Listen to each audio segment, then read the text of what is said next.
Estamos de volta com o nosso curso de papiloscopia forense, curso preparatório, concurso de São Paulo, cargo de papiloscopista. E estamos já, rumo aqui ao final do nosso encontro. Temos uma série de temas já abordados e agora a gente vai mais especificamente para a parte de reações químicas e logo em seguida vamos para a parte dos reveladores de impressões digitais latentes, né, aquilo que é bem da prática, né, do cotidiano, principalmente dos laboratórios, né, que trabalham com análise, né, dos materiais recolhidos em locais de crime, quanto com as próprias perícias realizadas em locais de crime. Tá joia? Vamos voltar aqui para o slide no nosso conteúdo programático. Então a gente vai enfrentar agora a aula 8, que é essa aula das noções básicas em reações químicas, ok? Vamos lá. Sempre é um tema, né? Se a câmera puder voltar para cá. Esse é um tema que é muito abrangente, né? Se a gente parar para pensar noções básicas em reações químicas, assim como noções básicas em microscopia, né? Que era um tema que poderia ser muito abrangente e para o professor é até difícil conseguir pensar qual é o conteúdo mais relevante, ou seja, qual é o conteúdo que a banca realmente está buscando. Esse tema específico das reações químicas é um tema que talvez seja até mais extenso que o de microscopia, né? Sem dúvida existe uma infinidade de tipos de reações e aí eu tentei pincelar, né? Tentei selecionar aqui para o nosso curso aquilo que é o mais corriqueiro, aquilo que mais é cobrado em questões, enfim, separei uma série de questões que a gente vai atacar aí ao final da aula, beleza? Vamos embora, vamos para a matéria. Bom, as reações químicas são processos, né, pelos quais um tipo de matéria se transforma em outro tipo. Então a gente tem uma matéria, né, uma transformação da matéria, certo? Então a palavra transformação aqui é crucial. Então um tipo vai se transformar em outro. O que seria esse tipo se transformando em outro, né? Seriam os reagentes que a gente vai ter no início da nossa reação, né? Vamos ter os reagentes que vão gerar os produtos na sequência. Então, o material que compõe, a matéria que compõe os reagentes, é um material diferente, tá? Então, é um material diferente daquela matéria que compõe os produtos. Tá? Isso é a base, né, das nossas reações químicas. As propriedades entre os reagentes, né, se a gente comparar as propriedades dos reagentes com as propriedades dos produtos, a gente percebe que elas são nitidamente diferentes, ok? Podem envolver mudança de cor, então posso ter uma reação química, né, em que eu misturo reagentes e os produtos dessa reação vai ser uma mudança de cor. A gente está vendo aí um exemplo nesse GIF animado aqui na figura, né? Então a gente tem aqui mudança de cor nessa a partir da reação química. A gente pode ter emissão de luz, tá? Como um resultado também da reação. A gente pode ter absorção ou liberação de calor. Então pode ser que ao misturar dois reagentes, essa solução ela libere calor, ou seja, ela vai esquentar, né? E pode ser que ela esfrie também. Se ela absorver calor, ela vai esfriar. E aí a gente vai tocar aqui no vidro do Becker, né, desse recipiente aqui contendo a solução, e ele vai estar gelado. Isso quando absorver calor. E vai estar quente quando a reação liberar calor. A gente pode ter liberação de gases. Então, um exemplo é o comprimido efervescente, lá da vitamina C, que a gente coloca dentro da água. E aí essa reação química gera a liberação de gases, tá? E temos também formação de sólidos, então algumas reações podem gerar como produtos sólidos, materiais sólidos. A gente mistura dois reagentes líquidos e o resultado é um produto sólido. Isso pode acontecer também, além de outras possibilidades, tá? Então, o que é essencial aqui é a mudança, né? Uma diferença bastante nítida entre as propriedades dos reagentes e as propriedades dos produtos. Então vamos lá. Se baseia na teoria atômica. Então a gente só consegue compreender as reações químicas tendo por base a teoria atômica, que é aquela que diz o seguinte, que são os átomos, né? Os átomos é que são as unidades fundamentais da matéria, ok? Bom, Átomo, vamos entender o átomo então como a unidade fundamental da matéria. Dentro desse contexto, né, de descobrir átomos na matéria, a gente tem um grande destaque para o John Dalton, lá do século XIX, do início do século XIX. Foi ele que estabeleceu esse modelo atômico como se o átomo fosse uma bola de bilhar, né? Uma bola maciça. Então ele dizia o seguinte: átomos são minúsculos, são invisíveis, são indestrutíveis e indivisíveis.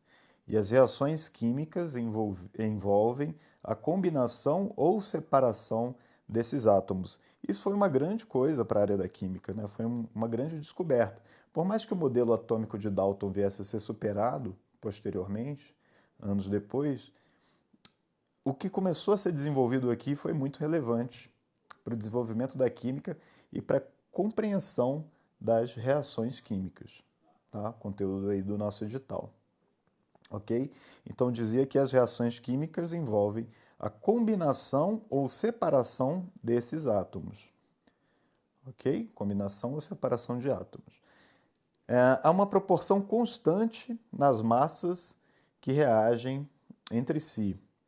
Então, um exemplo clássico é o bolo. Né? A gente tem é, um recipiente aqui com a farinha do bolo, certo? E a gente tem os ovos que a gente vai quebrar para fazer o ovo. Então, se para uma xícara de farinha eu tiver que quebrar 3 ovos, não adianta eu mexer nessa proporção. Se eu alterar essa proporção, eu vou ter um resultado diferente. Então, seria 1 para 3 ovos. Aí eu tenho como resultado o bolo, ok? Tá aqui o nosso bolo. Se eu precisar fazer um bolo maior para muita gente, eu posso colocar 2 xícaras de farinha para 6 ovos. E aí eu vou ter um bolo maior, né? Agora, se porventura eu usar 2 xícaras de farinha para 3 ovos, o resultado não vai ser legal, né? Não vai ficar um bolo bom. Essa receita não vai funcionar como deveria funcionar. Então é basicamente da mesma maneira que a gente interpreta, né, as reações químicas, que a gente pensa, né, no quantitativo ali de produtos para gerar um quantitativo de reagentes. Né? O resultado esperado depende dessas concentrações, né, do quanto a gente tem de reagentes, do quanto a gente está misturando do reagente A com o reagente B. Tá? Bom, átomos de um mesmo elemento, isso ainda de acordo com Dalton, né, possuem a mesma massa. Então, o mesmo elemento, isso foi super importante nessa descoberta do átomo, quando se começou a defender, né, a existência dos átomos, entender que existiam átomos diferentes. Né, existiam átomos menores, átomos maiores, né, e que cada um tinha a sua própria massa. Então, um determinado material, né, teria sempre aquela massa, enquanto o outro material que tinha outras propriedades seria uma massa diferente, maior, menor. Então, as razões entre as massas que reagem é a própria razão entre as massas dos átomos. Isso foi uma outra constatação muito importante, né? Porque a massa daquilo que a gente está utilizando na reação vai ser correspondente a essa relação, né, de massa dos átomos, individualmente falando. Tá legal? Então, por exemplo, a massa do zinco, Zn é o átomo, né, o símbolo, né, que a gente utiliza notação para o zinco, corresponde a 2,045 vezes a massa do enxofre. S é a notação para, enxofre. Ok? Então, 2,045 vezes a massa do enxofre. A gente observa que existem massas diferentes entre eles. E as proporções, né, precisam levar em conta as massas desses átomos. Opa, passou aqui direto, né?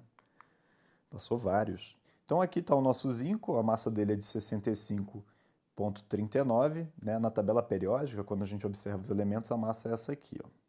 Esse número aqui de baixo, ok? E aqui o enxofre, em inglês é sulfur, né? E a gente observa de fato que a massa do zinco é pouco mais de 2 vezes maior que a massa do enxofre. Então, se eu quiser misturar 10 gramas de zinco com 4,89 gramas de enxofre, eu vou ter 14,89 gramas de sulfeto de zinco, que seria o produto da reação, certo? Então, aqui eu tenho o produto, aqui eu tenho o reagente 1, que é o zinco, certo? E aqui eu tenho o enxofre, que é o reagente 2. E observem que nessa figura, o zinco ele foi representado, o átomo de zinco foi representado com essa bolinha e X, né? Uma bolinha com X, enquanto o átomo de enxofre foi representado só com uma bolinha vazia. E aí o produto dessa reação, essa seta aqui sempre vai ser importante para a gente entender, né, que está havendo uma reação. Então, o produto da reação ele representa aqui como a combinação desses átomos, né, o átomo de zinco e o átomo de enxofre, tá legal? E aí a massa total do zinco é o N vezes a massa de um átomo de zinco. Então, é a massa de um átomo vezes o N, que é o número, né, o total, né, o quantitativo do zinco. A massa total do enxofre vai ser um número também vezes a massa de um átomo de enxofre. Ok? E a razão das massas vai ser dado pela massa de um átomo de zinco sobre a massa do átomo de enxofre, porque eu corto N com N aqui, né? Então é massa de um átomo. Isso mostra o quão importante é a gente compreender, né? A gente ter o conhecimento sobre a massa dos átomos envolvidos nas reações, né? Nos compostos que a gente estiver usando como reagentes, tá? Então é isso daí, zinco mais enxofre gerando o sulfeto de zinco. Essa é a reação. Ainda bem que a gente.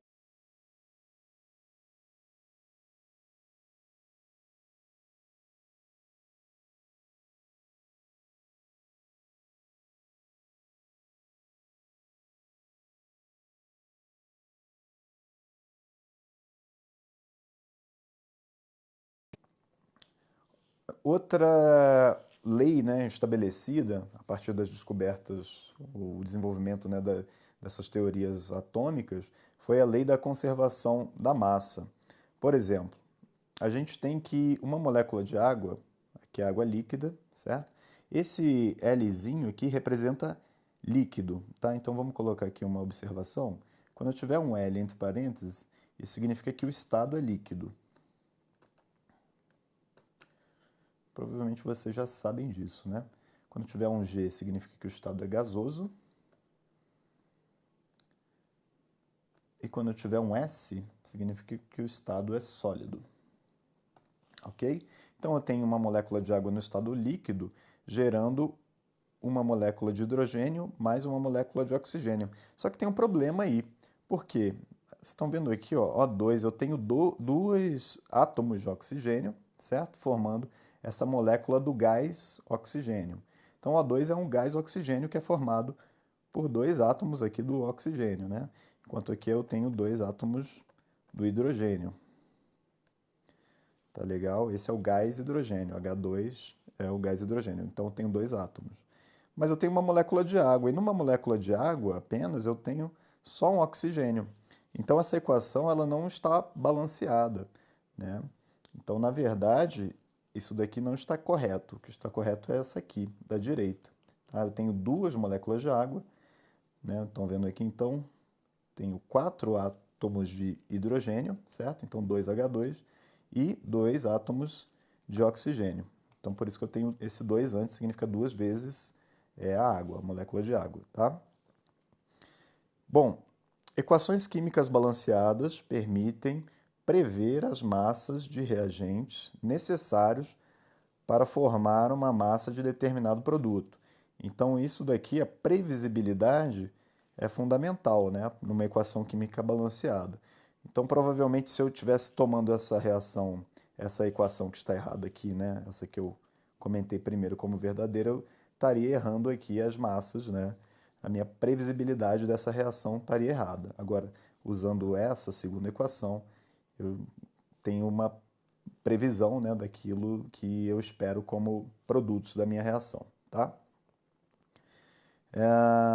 Que mais? Para formar massa de determinado produto, né? Então, isso aqui é o que a gente chama também de estequiometria, cálculo estequiométrico, que é o estabelecimento desse balanceamento nas reações, ok? Então, aqui a gente tem o exemplo do hidrogênio, né? Aqui está representado um átomo de hidrogênio gasoso e um átomo de cloro gasoso. Isso a gente sabe que não é possível também, então isso aqui também está errado, formando aqui o ácido clorídrico, né? Como o produto dessa reação. Então, na verdade, o hidrogênio no estado gasoso acontece com a ligação de dois átomos, certo? Esse seria o produto 1. E aqui a gente tem o cloro também em estado gasoso, que é essa ligação de dois átomos de cloro, tá? Produto 2. Gerando o produto, desculpa, eu estou colocando aqui produto, né? Então, testando aí para ver se vocês estão atentos, né? Reagente 1, e aqui reagente 2, gerando aqui o produto HCl. O que é o HCl? É o chamado ácido clorídrico, tá?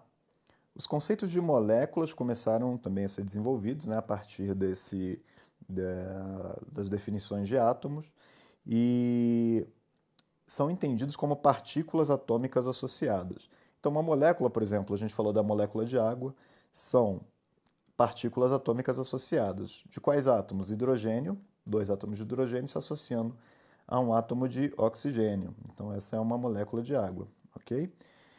E foi desenvolvida a tabela periódica aqui no final do século XIX, então, mais ou menos quando se estava descobrindo também a papiloscopia como uma ciência, estava desenvolvendo a tabela periódica, tá? Mendeleev aí, e representou também, né, todas essas descobertas o fim da alquimia, tá legal? Então, a gente começou a ter uma ciência mais exata, mais baseada em atributos quantitativos na química, né? A química se transformou bastante durante essa época. Bom, o elétron é um outro conceito relevante, né, para a gente falar de reações químicas e um experimento que foi clássico aqui para a descoberta do elétron foi sobre a condução da eletricidade em gases, tá? Que são os chamados raios catódicos, né?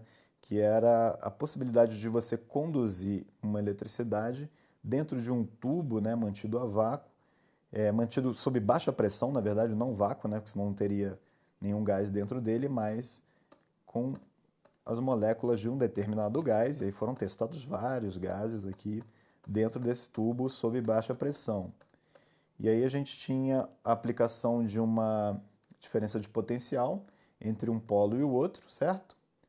E aí a formação da geração de luz aqui era o que a gente chamava de raios catódicos. Isso aqui estava bastante na moda aí no final do século XIX. E Thomson, então, descobrindo avaliando, né, esse fenômeno, acabou descobrindo o elétron, né, percebeu que era uma partícula muito menor do que seriam os átomos, né?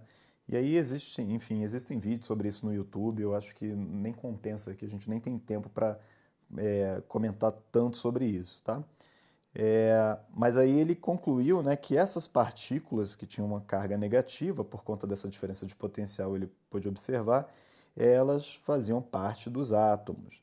E aí gerou esse modelo atômico, né, a partir do modelo de John Dalton, né, ele gerou esse modelo atômico que é conhecido como um pudim de passas, né, em que a gente teria uma parte positiva, né, e maior, né, do átomo e pequenas partes negativas aqui ligadas nesse átomo, né, fazendo parte desse átomo. Tá legal? E depois, né, em 1905, alguns anos depois, o modelo foi desenvolvido para o modelo chamado de Rutherford, tá? E ele conseguiu chegar a essa conclusão, esse modelo, bombardeando uma folha, né, as folhas ultrafinas do ouro, com as partículas alfa, que são um produto da radiação, né? Então, essas partículas alfa correspondem ao núcleo do átomo de hélio, né, que tem não tem a carga negativa, então é sem o elétron, só o núcleo. E posteriormente a gente descobriu também, né, a partir desses modelos, que o núcleo é composto de prótons mais nêutrons.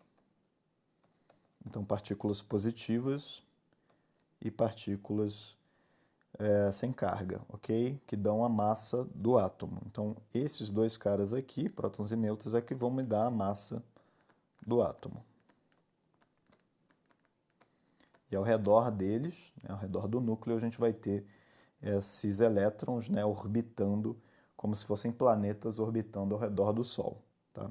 Então, esse é um modelo de Rutherford. A gente não precisa ir além, né, e chegar em modelos mais recentes para compreender agora o que a gente precisa das reações químicas, ok? Então, vamos lá. Tomando como exemplo essa reação em que o produto 1, vou colocar P1, produto 1, seja o gás hidrogênio, o produto 2, seja o gás oxigênio, essa é uma reação que não vai acontecer espontaneamente, né? Eles estão estáveis como gases. Mas se eu liberar uma fagulha elétrica, tá? Eu consigo gerar a água. Então, o que seria essa fagulha elétrica? Seria o que a gente chama de energia de ativação.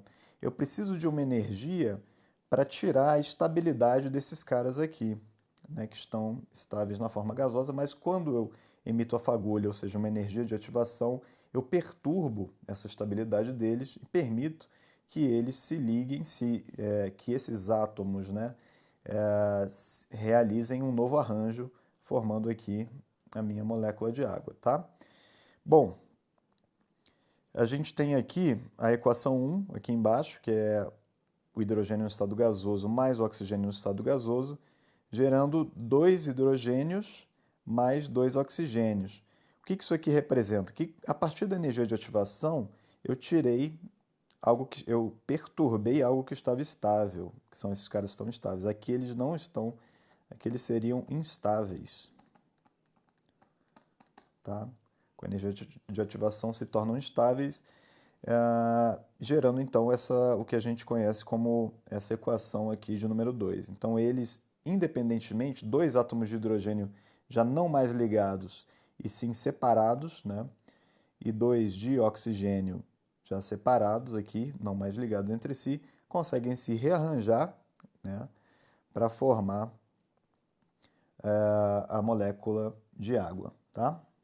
Então vamos compreender dessa maneira por enquanto. Em síntese, no exemplo mostrado, a reação química ocorreu quando moléculas dos reagentes se chocaram com quebra de suas ligações. Então, esse choque, né, gerando a quebra das ligações, é o que eu estou chamando de instabilidade, né, a partir da energia de ativação.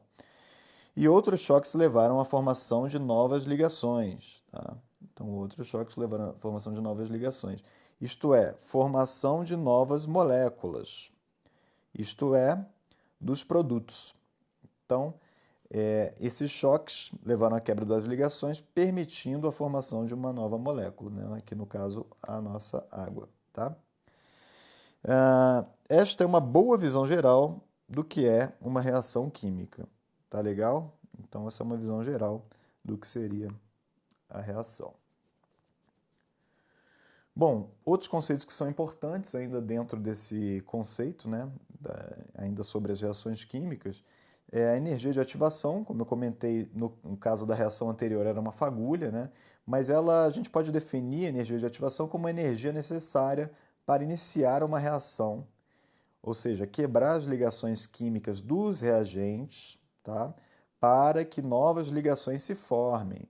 E essas novas ligações vão se formar nos produtos, né? Vão gerar os produtos, ok? Como exemplo, a gente tem a baixa energia de ativação necessária na efervescência. Aí vocês podem perguntar, mas é necessária energia de ativação nesse caso? Não é só jogar lá o comprimido, não precisa ir de fagulha, de nada? Bom, a temperatura ambiente já é uma temperatura elevada para esses reagentes, já é uma temperatura que favorece, né? Então, a temperatura ambiente, por si só, já seria energia de ativação, tá? Já forneceria essa energia de ativação para que essa reação ocorra, liberando aqui o gás. Tá legal? E um outro exemplo de reação, só que envolve alta energia de ativação, é essa reação de síntese da amônia. Tá legal? É uma reação que exige um alto aquecimento, tá, desses reagentes aqui para a geração do produto. Tá legal? E que é, inclusive, uma reação que se realiza a partir de catalisadores. Mas vamos definir, antes de falar de catalisadores, vamos definir a reação chamada de espontânea. Ela é aquela que consegue seguir sozinha uma vez iniciada, ou seja, ela precisa da energia de ativação. Um bom exemplo que a gente tem são as reações de combustão ou de queima. Imagina que eu queimo uma folha de papel, eu precisei da energia de ativação, precisei ligar ali o isqueiro, certo? E começar a queima, e depois que eu iniciei, ela continuou por si só. Então, é chamada de uma reação espontânea. E o catalisador, ele diminui a energia de ativação de uma reação, tá? Então, ele vai diminuir a energia de ativação da reação, aumentando a velocidade da reação. Então, eu tenho como consequência aumentar a velocidade aí dessa reação. Tá? Então, no caso dessa reação da amônia, precisa de uma alta energia de ativação, eu uso um catalisador e eu não preciso atingir as temperaturas tão elevadas, né, para chegar aos produtos. E também posso, né, favorecer aí a velocidade, né, fazer com que essa reação aconteça de uma maneira mais rápida. As enzimas presentes nos organismos vivos, aí, nas nossas células, né, nos nossos tecidos, elas são exemplos de catalisadores que são biológicos, né, ou seja, catalisadores naturais. Tá legal? Não vamos esquecer isso também. Tá? Bom, uma reação que eu trago como exemplo aqui é uma reação chamada de saturação. Por que é relevante? Eu estou falando de vários temas aqui, mas é justamente porque eu estou tentando adivinhar o que essa prova vai trazer como questão relativa aí à parte de química, tá? Bom, eu tenho aqui um eteno que possui uma dupla ligação, certo? Então é chamado de insaturado.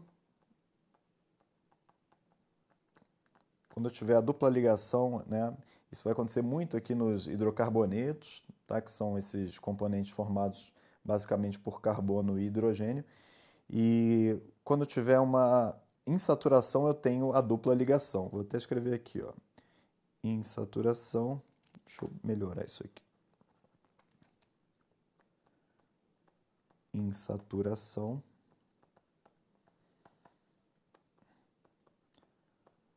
Dupla ligação. A dupla ligação está sendo representada por esses dois tracinhos aqui, tá? Isso aqui não é um sinal de igual, é um sinal de dupla ligação, tá?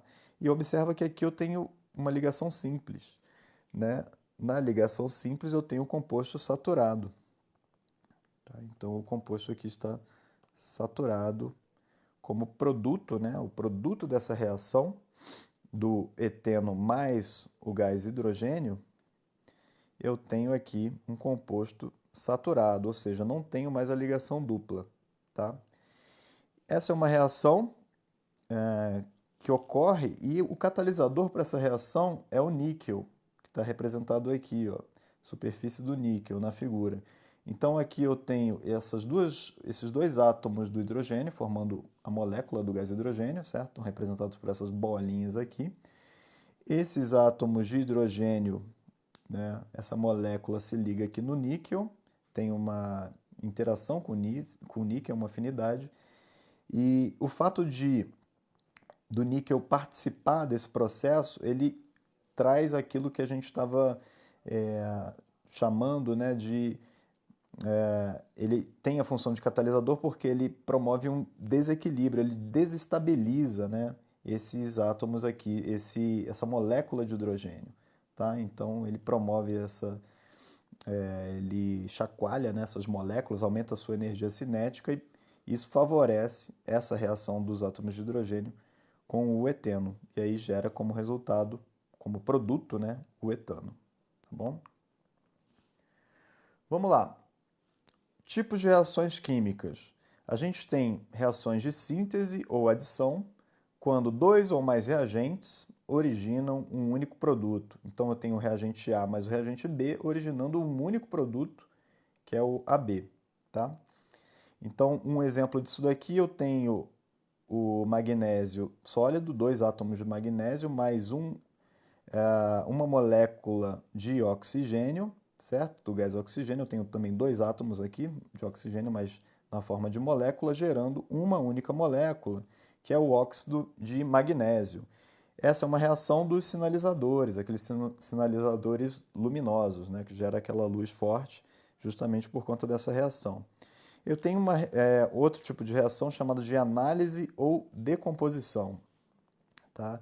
Em que um único reagente vai dar origem a produtos mais simples. Então, eu tenho um único reagente, aqui no caso AB, né, dando origem ao produto A mais o produto B. Tá? Um exemplo disso é a azida de sódio, uma reação que acontece nos airbags, tá? A azida de sódio, ou seja, uma molécula apenas, que o produto da sua reação é, a partir da energia de ativação, né? A gente tem a formação do gás nitrogênio, tá? Então aqui eu tenho três moléculas de nitrogênio, total 6, né? E eu tenho o sódio, né? Dois átomos de sódio aqui, tá? Então é a reação dos airbags. É uma reação chamada de análise ou decomposição. Observam que são sinônimos e a questão de prova pode cobrar qualquer um deles. Da mesma forma, síntese ou adição. Reação de deslocamento seria esse terceiro tipo, ou simples troca. A substância simples reage com uma composta, originando duas novas substâncias. Então, uma simples e outra composta. Tá legal? Então, eu tenho normalmente um átomo aqui, tá? Um átomo que ele vai ter uma reatividade maior do que o átomo ligado ao, né, dentro de uma outra molécula. Tá? Então, como ele vai ter uma reatividade maior, ele assume o lugar aqui, no caso do X, né, ele assume o lugar do X nessa nova molécula, né, e deixa o X lá livre, né, solto. O exemplo que a gente tem é o zinco sólido, mais, ou seja, como produto, né, adicionando aqui o ácido clorídrico, vai gerar o cloreto de zinco, certo? Porque se a gente olhar nessa tabelinha aqui embaixo, a gente vai ver que o zinco, tá? O zinco ele é mais reativo que o hidrogênio. E a gente olha aqui no final, os menos reativos, né? Ouro, prata, tá legal? Ou seja, os metais nobres, eles são menos reativos que o hidrogênio, que é menos reativo que os metais, tá legal? Então o zinco é mais reativo que o hidrogênio, logo ele toma o lugar do hidrogênio aqui na ligação com o cloro, né? Formando o cloreto de zinco, nesse caso, e liberando aqui o gás hidrogênio, tá? Então essa é uma reação chamada de deslocamento ou simples troca. Tá joia? Daqui a pouquinho a gente volta para dar continuidade aí nessa aula sobre as reações químicas. Até já!